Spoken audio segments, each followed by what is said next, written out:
जाहीर केल्याने बुधवारी निकाल लागेल. हो, त्यासाठीच बहुतेक ज्याला आपण ट्रिब्युनल म्हणतो, विधानसभा अध्यक्ष ते मुख्यमंत्र्यांना जाऊन भेटलेले दिसतात. खरं म्हणजे हा एक फार मोठा गुन्हा आहे.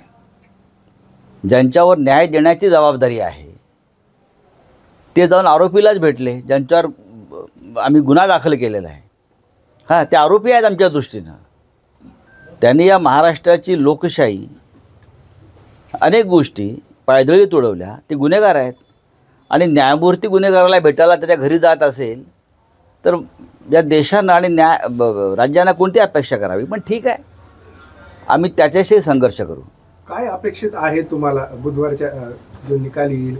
काय ठाकरे काय वाटतंय? मला अपेक्षा काय किंवा माननीय उद्धवजींना अपेक्षा काय, यापेक्षा या देशामधली संविधान घटना जी आम्ही बनवली आहे आमच्या पूर्वजांनी, ती टिकणार आहे का? 10व्या शेड्यूलनुसार, घटनेतल्या 10व्या शेड्यूलनुसार हे 40 आमदार, ज्यांच्यावरती 16 जणांवरती आता आम्ही जो याचिका दाखल केली आहे, 16 आमदार हे पहिल्या 5 मिनिटांमध्ये अपात्र ठरायला पाहिजेत. हे आपल्या घटनेचं 10वं शेड्यूल सांगत आहे. लक्षात घ्या.